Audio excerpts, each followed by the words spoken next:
Welcome to Celebrate Aging. My name is Vicki Marthaler and I'll be your hostess today. And we are going to spend a little bit of time talking about an ongoing program that we have here at Emmanuel, a program that's open to the community and a program that's free. It's a support group and it meets the second Monday of every month at 6 o'clock, and we meet in the chapel. Sometimes we meet in the Forest Conference Center. It depends on if we're showing a movie or having a speaker. I send out newsletters to people for the support group and invite them to come. And it's for our Alzheimer's dementia support group. It's for people who are giving care to someone who has been diagnosed with a disease like Alzheimer's, or if they are living with someone who has dementia. It can be from strokes, it can be from a different condition like Parkinson's. We find that caregivers out in their homes yet, or even if they have someone at the nursing home, continue to need education and support so that they can be the best caregiver they can, to stay well themselves and to be informed. And of course, communicating is a lot of the caregiving, communicating with other family members and trying to have the best situation for your person, for your loved one.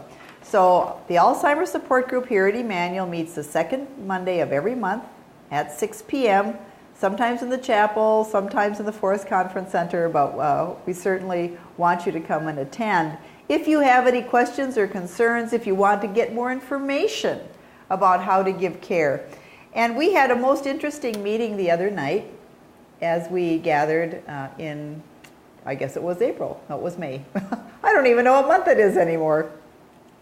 And we had a lady come, and her concerns were for her mother, who she has noticed is being more forgetful and needing more help with things. But her mother lives a distance away. And so I would like to share with you some information about being a long-distance caregiver. I have several handouts from our Alzheimer's Association and personal experience listening to other caregivers talk about their concerns for someone who is a distance and they don't get to see them every day. You know, that's the wonderful thing about a support group, is as we gather, we have quite a mix of people. Sometimes there are people who have a loved one here at the nursing home and they want to get more information and just talk about their experience.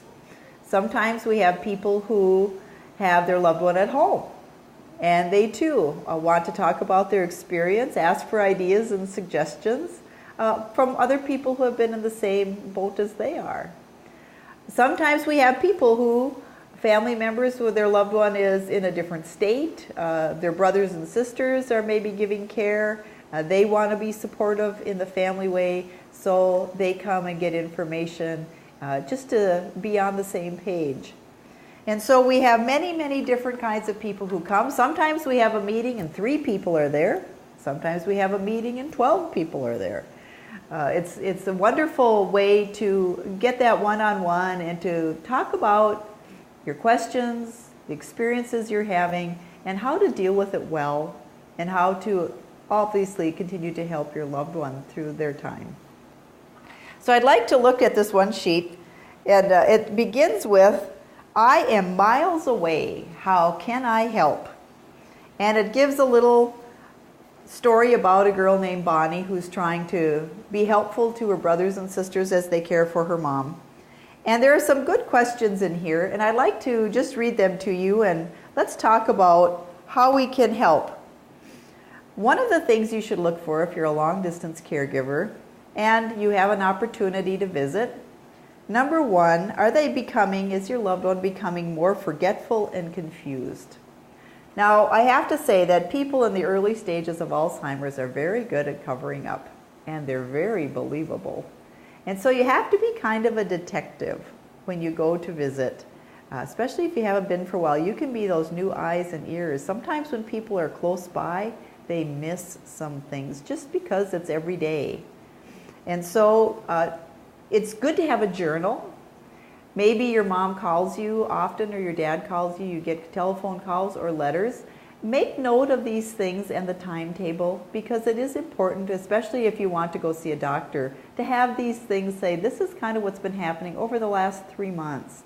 And that's a lot of good information for a doctor in saying, oh, it just seems mom's getting forgetful.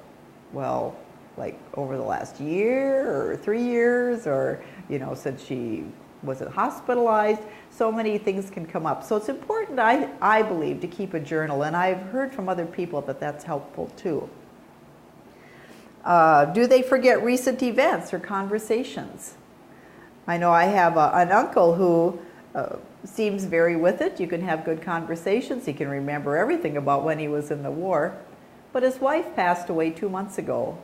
And there are days when he asks, oh, I haven't seen my wife around. Have you seen her? And so there are those times, and it's good to be noting them down. And is it in the morning? Is it in the afternoon? Has he been sleeping? Maybe he had a dream about her. Those kinds of things. Then, what is the condition of the living environment? How has it changed, and is the home safe? Safety is a big, big item for someone who is living with dementia. You want to keep a place safe. Are they turning on the stove and leaving it on? Are they walking away? Are they wandering away? Looking at the environment, is it picked up? Is it clean? Is it different from what it normally has been? Have you had an aunt or an uncle who has kept everything in its place and now things are kind of missing and upside down? Are the bills paid to date? Don't be afraid to just to ask about their money. Not that you want it, but to know that things are getting paid. People can be very good about getting past due notices and throwing them away because nobody wants a past due notice.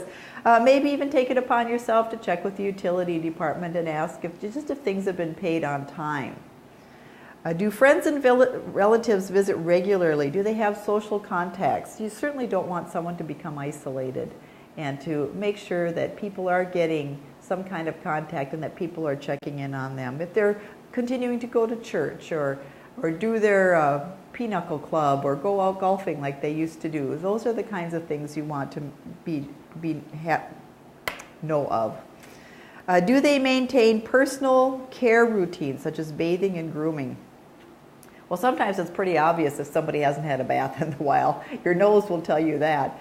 Another thing is check their clothes. Be real careful, but look at a person's collar, on the inside of their collar. Sometimes people who have dementia forget to change their clothes or to wash their clothes, especially if they're living alone. It's kind of easy just to keep putting on the same old thing. So those are little things that you should look at.